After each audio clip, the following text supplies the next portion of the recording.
All right, Coach, just an opening comment, and then we'll take some questions. Watching a lot of film last night, I've come to the conclusion that Duke's pretty good. So I think they're a well-coached team, too. It's got an unbelievable challenge ahead of us and one that we're excited for. They're playing real good basketball. They're healthy. They got all their parts. Obviously, coach's personality, being there every day, again, has kicked in, and we got our hands full. Questions? Frank, Mark Bradley from the Atlanta Journal and Constitution. It was a year ago that the SEC hired Mike Tranghese as a consultant to help prop up basketball. Now you've got 5 teams in the tournament, 4 of them are still going, and 2 of you have a chance to make some noise against the ACC here tomorrow. Do you see this, your games here in particular as a real opportunity? Yeah, absolutely. I mean, we all of us in the SEC understand that we're carrying a banner that's a little bigger than just our own schools. We know we've got a real good league. You know, it's unfortunate that there's been a message put out there. I'm not saying our league's better than anybody's. I've been in other leagues. I comprehend how good every league is. But we don't take a back seat to anybody. And that's the one good thing that I can't speak for the other SEC schools. I know they feel this way, but I don't want to speak for them. Our guys are battle tested because of the games that we've had to play in our conference. It's playing Vanderbilt, Kentucky, Florida, Arkansas, all them teams.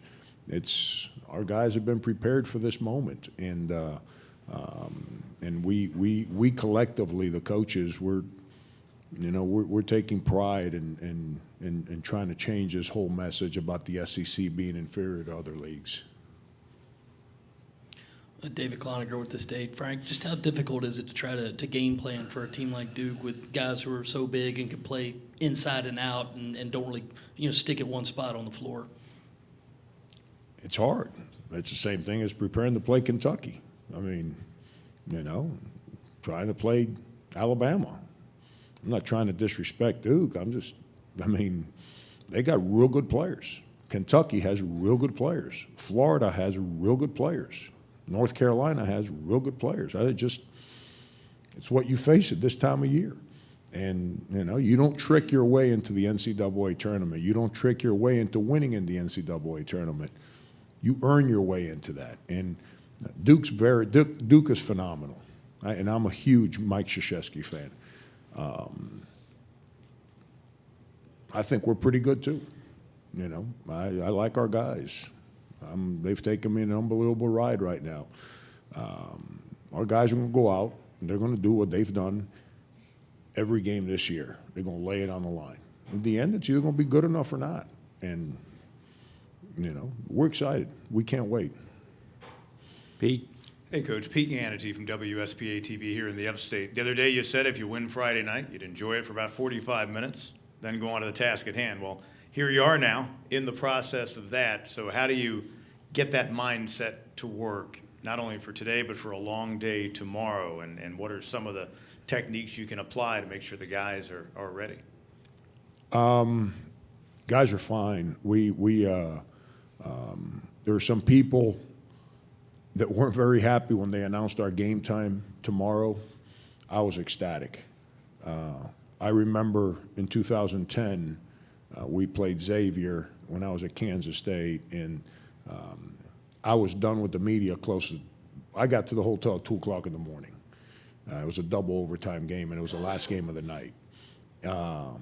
We found out right after the game that our Saturday game was going to be the first one of the day. So we turned around and tipped off at 2 o'clock p.m. It's the first one of the day. That's kind of 36 hours later, from the time I walked in the hotel to the time we actually tipped off, and that wasn't very good. So we've had time to recompose ourselves.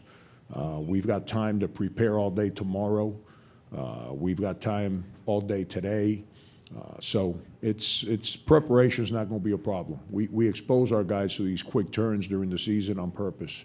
Who you're preparing against is what the problem becomes. And our guys will be prepared. They'll be ready to go. Our guys have shown the ability to prepare on a quick turn. We just got to hope that we play real well. Back. Coach Joe Cook, WLTX in Columbia. The word confidence has come up a lot in the last 24 hours. What can confidence do, and what is it doing for your team, especially in this setting, and given that win last night, best game of the year for your guys? I don't care what walk of life you're in. If you got no confidence in what you're doing, you're not going to succeed. And we became a good team because we got a lot of confidence in who we are, and that didn't start on Wednesday of this week. That's something that started 5 years ago. And a lot of times you don't win a game, and the people on the outside think that your team is not confident.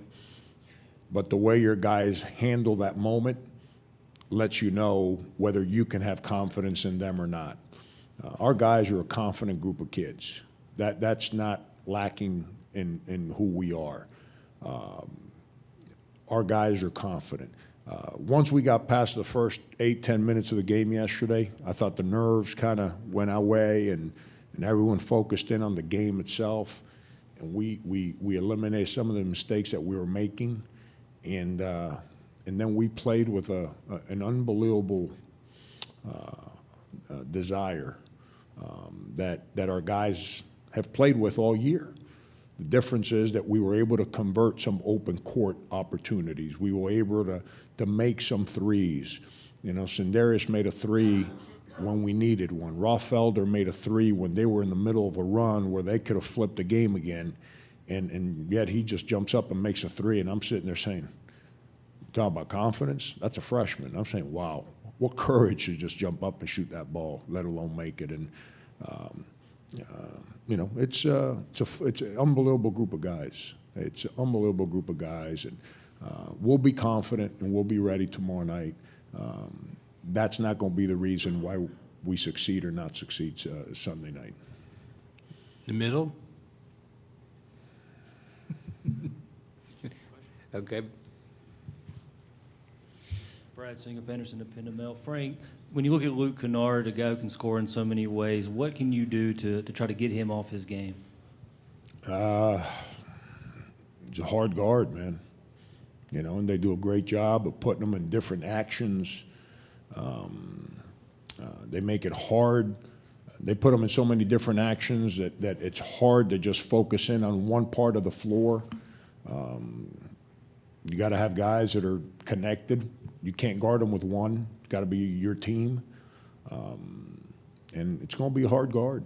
He's a heck of a player, And you know, it's not just that he can score, is that he knows when to go and not to go. There's some guys that score, they think they can go all the time, and they end up taking a bunch of bad shots.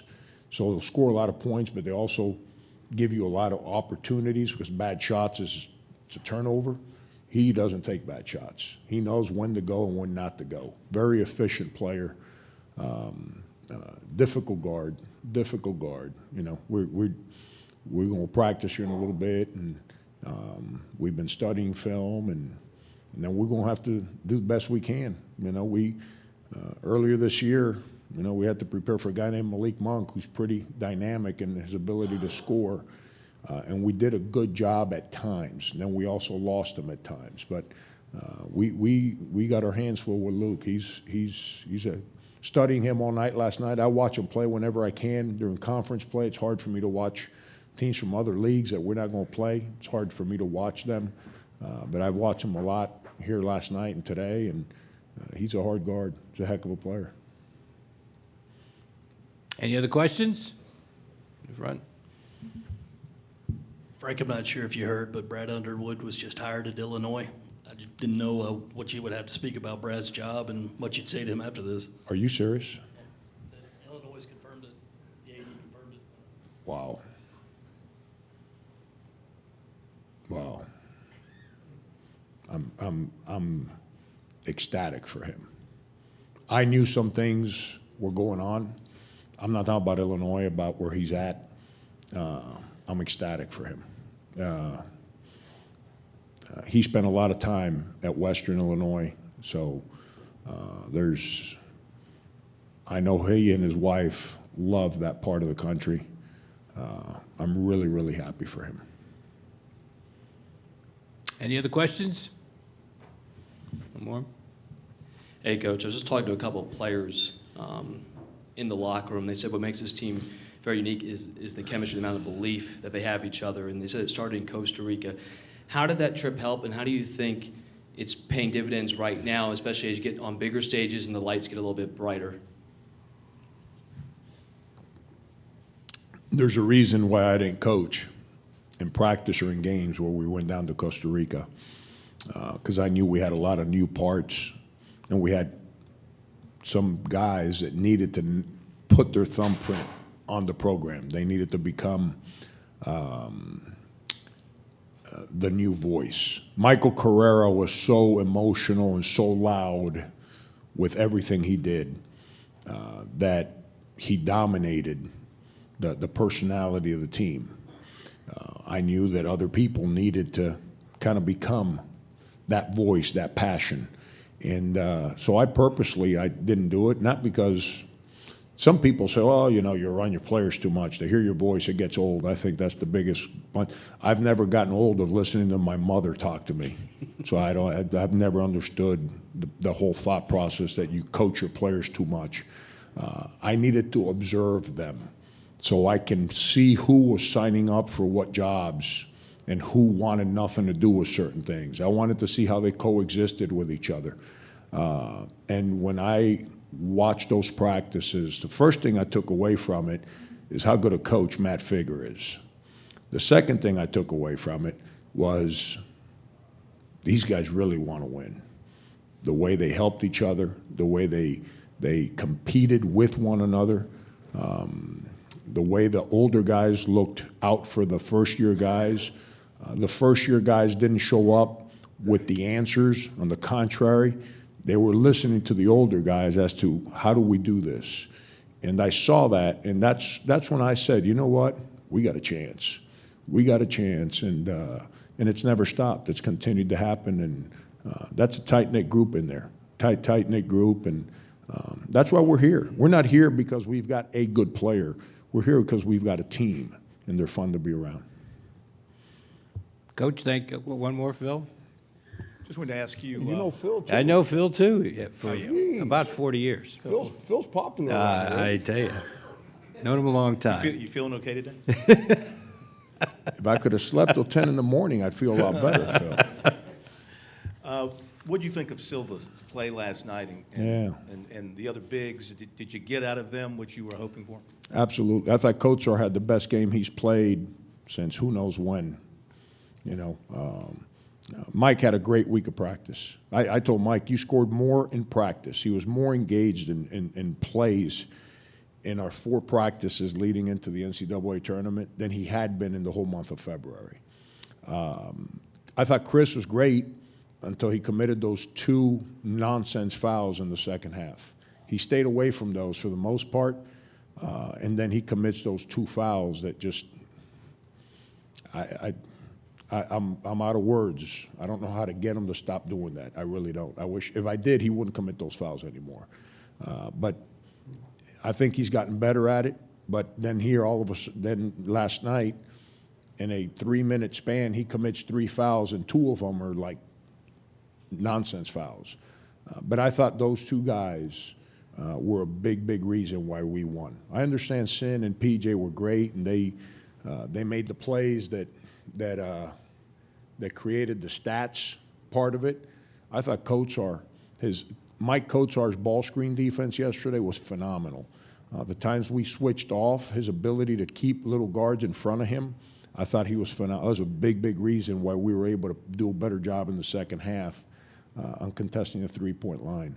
And I thought Chris played real well till, you know, Chris and Mike, they're so young. Chris got embarrassed when he missed that dunk, and you know, and he just kind of got embarrassed, and then he comes down and he commits a foul that's just it's a bad foul. And but those two guys, Chris was the happiest guy in the locker room after the game. It's unbelievable. He's a beautiful kid, beautiful kid. Coach, thanks very much. Thank you.